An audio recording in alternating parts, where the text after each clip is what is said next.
आज 7 अप्रैल 2026 है।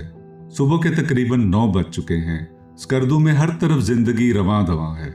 मौसम नहायत खुशगवार है और हम जिला खरमंग में मौजूद दो खूबसूरत आबशारों को आप तक पहुंचाने के लिए रवाना हो रहे हैं। मंठोका आबशार और खामोश आबशार। गूगल मैप के मुताबिक स्कर्दू से मंठोका आबशार का फासला तकरीबन 65 किलोमीटर है और ये 1 घंटा 42 मिनट्स में तय पाएगा।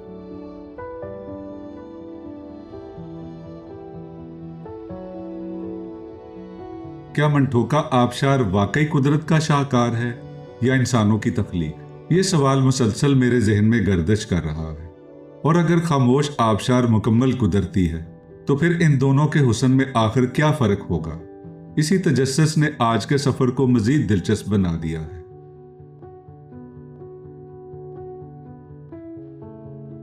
अब हम यहाँ से स्कर्दू खपलू रोड छोड़कर दाएं जानब स्कर्दू कारगिल रोड लेकर खरमंग की तरफ मुड़ जाएंगे। दिल में एक ख्वाहिश ये भी है कि इन आबशारों के गिर्द बहार के रंग भी देखने को मिल जाएं। चेरी, खुबानी, सेब या बादाम के फूल और पस मंजर में पत्थरों से टकराते दूधिया पानी का रिदम। अगर यह सब एक साथ मिल गया तो शायद ऐसा मंजर बनेगा जिसका तसव्वुर भी नहीं किया जा सकता।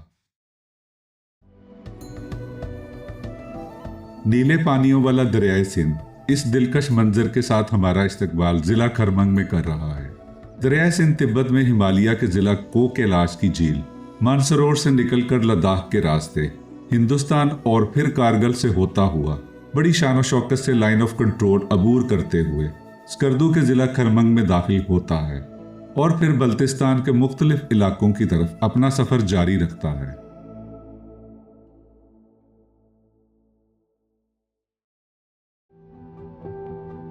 फूलों से लदे चेरी और खुबानी के बागात के पास से गुजरते हुए दिल खुश हो गया है और उम्मीद मजीद बढ़ गई है कि आबशारों के पास भी बहार के यही रंग हमारा इंतजार कर रहे होंगे। दरिया के फिरोजी रंग और भूख ने हमें इस रेस्टोरेंट पर रुकने के लिए मजबूर कर दिया है। रेस्टोरेंट खुला तो है मगर अभी सीजन शुरू ना होने की वजह से फाल नहीं है, इसलिए हम अपना पेट दरियाए सिंध के खूबसूरत नज़ारों से भर रहे हैं।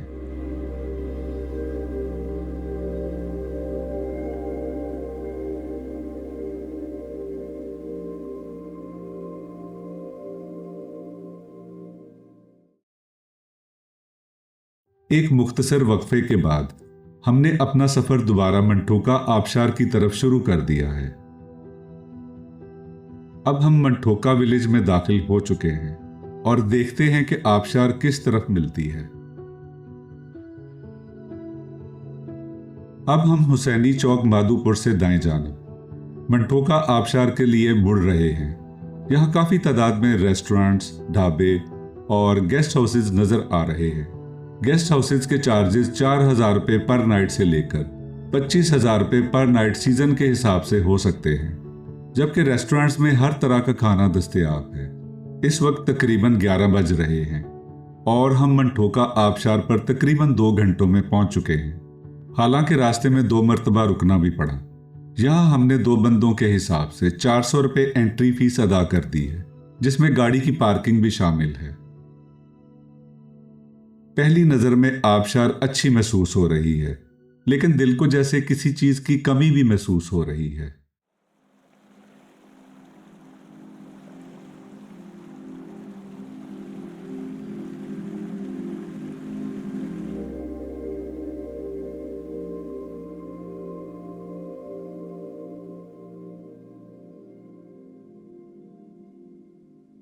आबशार के करीब पहुंचने पर दिल खुशी से भर गया है, क्योंकि यहाँ चेरी के फूलों से लदे दरख्त मेरी ख्वाहिश की तकमील कर रहे हैं।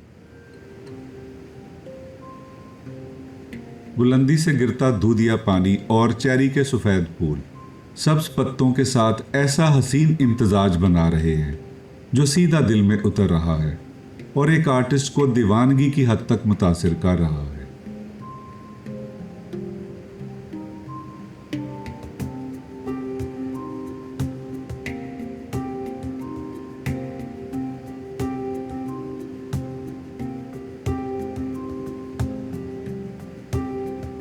यहाँ फितरत के दीवाने कुदरत के रंगों, नगमों और ठंडे पानी की फुहार से लुत्फानंदोज हो रहे हैं।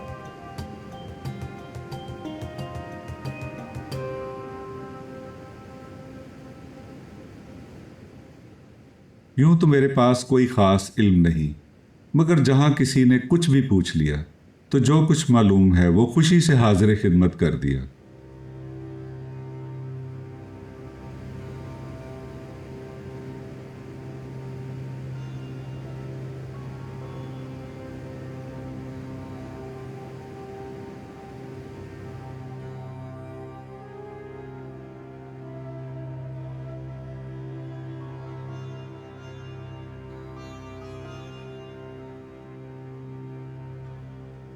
मंटोका वाटरफॉल्स स्कर्दू के मशहूर सियाती मुकामात में से एक है, मगर न जाने क्यों ये मेरे दिल में जगह नहीं बना पा रही। अब देखना यह है कि क्या ये वाकई कुदरती आबशार है या इंसानों का बनाया हुआ शाहकार। ड्रोन कैमरे ने यह राज भी खोल दिया है कि असल में ये आबशार इंसानों का कारनामा है, न कि कुदरत का करिश्मा। और शायद यही वजह है कि इसमें वो कैफियत महसूस नहीं हो रही जो फितरत खुद तख्लीक करती है। इस वक्त 12:15 हो रहे हैं और हम मंटोका आबशार पर तकरीबन 1.25 घंटा गुजारने के बाद खामोश आबशार की तरफ रवाना हो रहे हैं। गूगल मैप के मुताबिक मंटोका आबशार से खामोश आबशार का फासला तकरीबन 51 किलोमीटर है, जो कि 1 घंटा 24 मिनट में तय पाएगा। गूगल मैप का दिया गया फासला तो अमूमन दुरुस्त होता है, मगर हम दिए गए वक्त में नहीं पहुंच पाते क्योंकि रास्ते में बार बार रुकना पड़ता है। अब हम यहां से दाएं मुड़ेंगे और अपना सफर खामोश आबशार की तरफ शुरू करेंगे।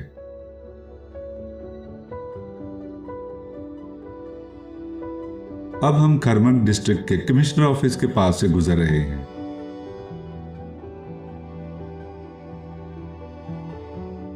अप्रैल के महीने में दरिया सिंध का फिरोजी रंग बहार के रंगों में मजीद खूबसूरती शामिल कर रहा है और मुझे बार बार रुकने पर मजबूर कर रहा है।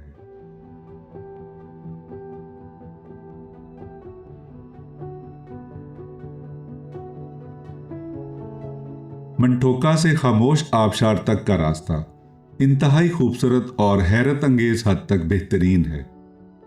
गिलगित बल्तिस्तान की तेज रफ्तार तरक्की का असल मुहर्रिक वहां के अवाम की अपने बच्चों, खुसूसन बच्चियों की तालीम और तरबियत पर गैर मामूली तवज्जो है।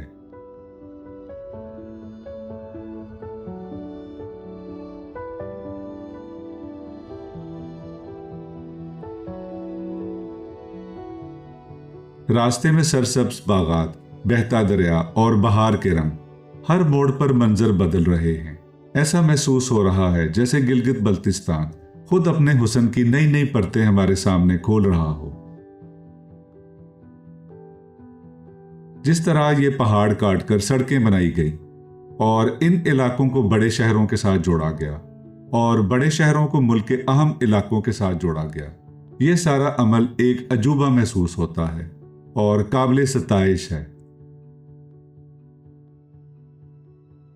इस रोड से गुजरते हुए मैं जो कुछ देख रहा हूं और महसूस कर रहा हूं, ये सब कुछ आप तक पहुंचाने के लिए मुझे यहां ड्रोन उड़ाना होगा।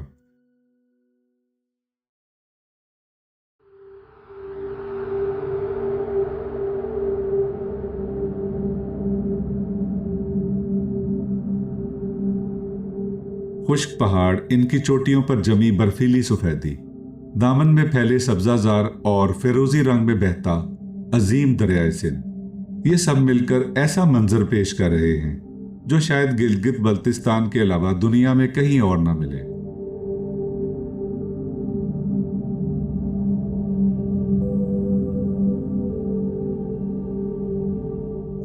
मुझे इस पहाड़ की ऊंचाई पर एक गांव में बहार के रंग नजर आ रहे हैं और मैं अपना ड्रोन वहां तक पहुंचाने की कोशिश कर रहा हूं ताकि इन रंगों को करीब से देख सकूं।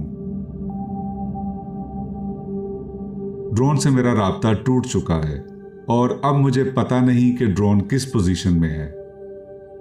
राब्ता टूटने पर ड्रोन ऑटोमेटिकली अपना होम पॉइंट तलाश कर लेगा और जैसे ही इसको अपना होम पॉइंट मिल गया तो अपना सफर होम पॉइंट की तरफ शुरू कर देगा।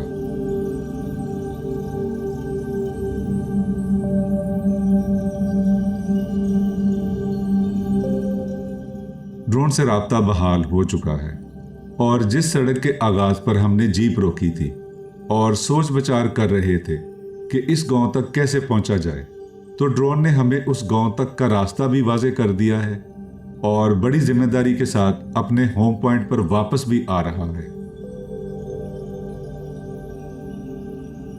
मैं आज के दौर का और टेक्नोलॉजी बनाने वालों का शुक्रगुजार हूं कि मेरा ड्रोन बाहिफाजत मेरे पास वापस आ रहा है, क्योंकि अभी हमने इससे बहुत काम लेना है।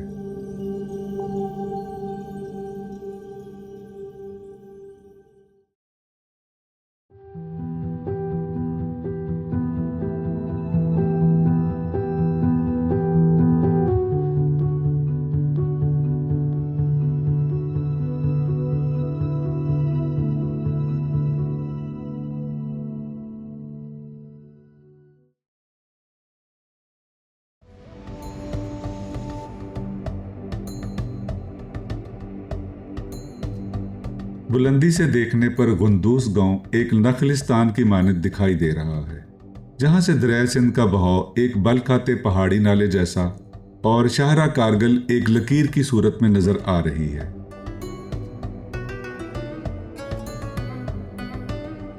गुंदूस जिला खरमंग का एक खूबसूरत गांव है जो जुग्राफियाई और कुदरती खूबसूरती के लिहाज से खास अहमियत रखता है।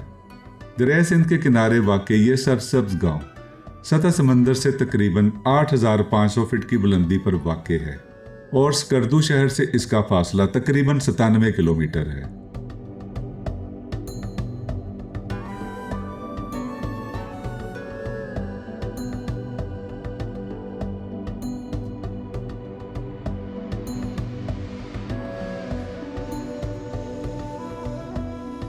यह सरसब्जो शादाब गांव खुबानी और सेब के बागात के लिए मशहूर है।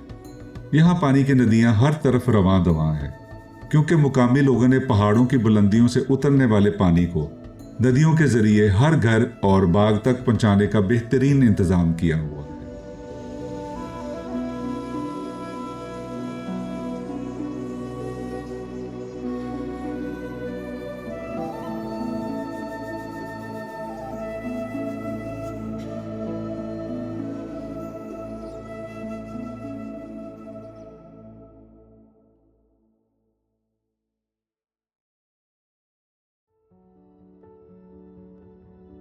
एक आर्टिस्ट होने के नाते मुझे जाती तौर पर लैंडस्केप के साथ साथ कल्चर में बहुत ज़्यादा दिलचस्पी है और मेरा दिल चाह रहा है कि स्कर्दू की इन दूर अफ्तादा छोटी छोटी आबादियों में कुछ वक्त गुजारूं, लोगों से बातें करूं और इनके रहन सहन को करीब से देखूं। बस जहां मौका मिलेगा तो मैं ये अपनी ख्वाहिश ज़रूर पूरी करूंगा। इस तरह से इन छोटे छोटे इलाकों को भी तरक्की मिलेगी, क्योंकि यहाँ पर भी टूरिज्म प्रमोट होगी।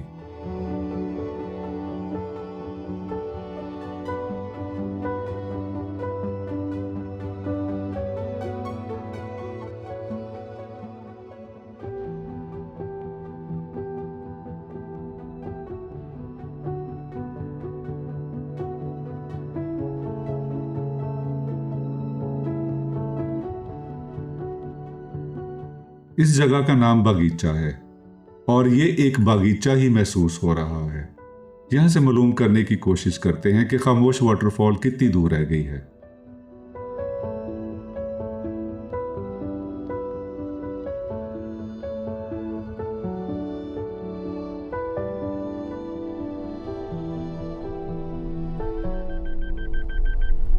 अस्सलाम वालेकुम। ये खामोश वाटरफॉल कितनी दूर है? तकरीबन 6 किलोमीटर आ गई, फिर तो नजदीक। शुक्रिया।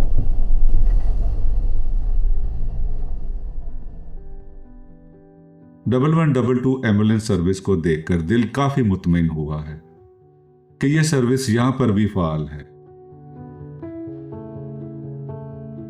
यहां से बाईं जानिब ऊपर की तरफ जाने वाली रोड शेरिटिंग गांव से गुजरती हुई तोरगोन वैली की तरफ जाती है, जहां से खामोश वाटरफॉल का पानी एक नाले की सूरत में से गुजरता है और फिर अपने मुकाम पर आकर बुलंदी से गिरता है और आबशार की शक्ल ढालता है।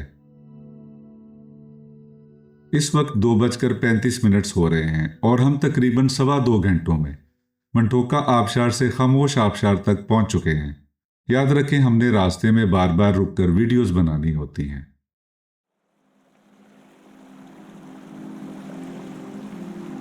आखिरकार खामोश आबशार हमारे सामने है।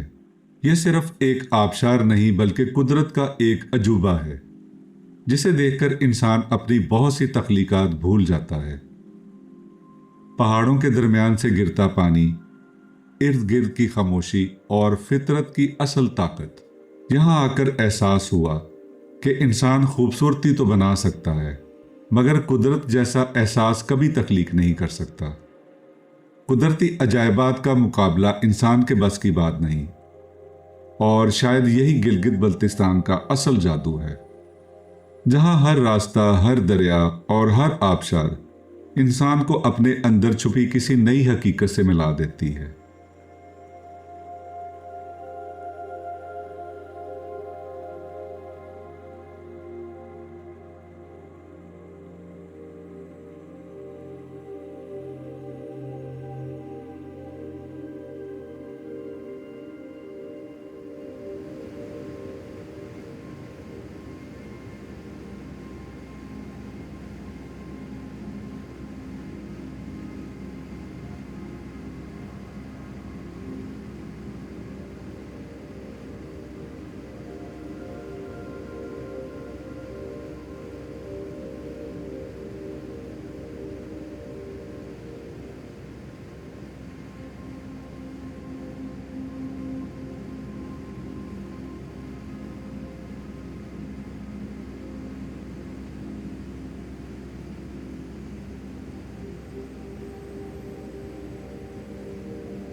मंटोका आबशार को देखने के बाद जो कमी दिल में रह गई थी, वो खामोश आबशार पर आकर पूरी हो गई है।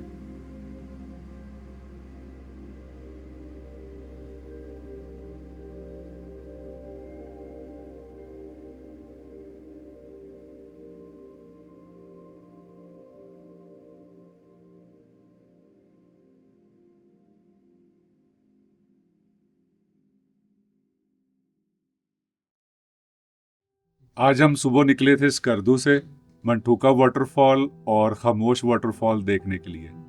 तो वो हम देखने के बाद वापस जा रहे थे, तो यहाँ पे रुके चाय पीने के लिए। एक ज़बरदस्त एक रेस्टोरेंट बना हुआ है, ढाबा कह लें, और इसको ये चलाते हैं, पढ़े लिखे हैं। आपका नाम सर? सर मुमताज़ अली नाम है सर। मुमताज़ साहब चलाते हैं, और ये वो बताते हैं कि यहाँ पे काफ़ी लोग उनके पास रुकते हैं, जिसमें बड़ी बड़ी शख्सियात भी रुकती हैं, और ये कैंपिंग की सहूलत भी देते हैं।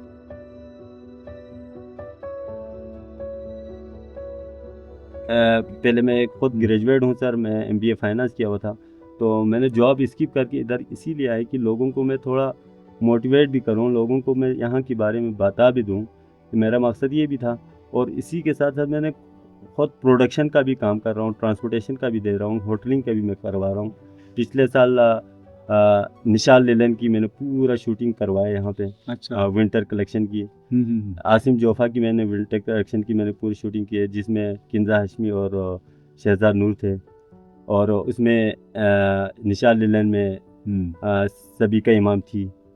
तो ये सारी चीज़ें मैंने खुद ऑर्गेनाइज की है, उनको मैंने फुली अकोमोडेट करके ना बड़ा खुश होके चले गए। तो अल्लाह का करम है सर। मैं इन साहब का जो नंबर है अपनी डिस्क्रिप्शन में व्हाट्सएप नंबर डाल दूंगा, कि अगर आप खरमंग में आना चाहते हैं और इन्जॉय करना चाहते हैं। खरमंग मैं तो पहली दफ़ा आया हूँ, लेकिन बहुत ही पीसफुल है और मुझे बहुत मज़ा आया। इसमें जो गांव उनके अंदर आजकल चेरी ब्लॉसम और बादाम के फूल, और इससे पहले एक सीज़न गुजर चुका है एप्रिकॉट का, तो बहुत ही मुझे मज़ा आया। तो हमारे आज के एपिसोड का मैं यहीं पे इख्तिताम करता हूँ, और अगले जो एपिसोड हैं उसका आप इंतज़ार करें, और अपना बहुत ख्याल रखें। अल्लाह हाफिज़।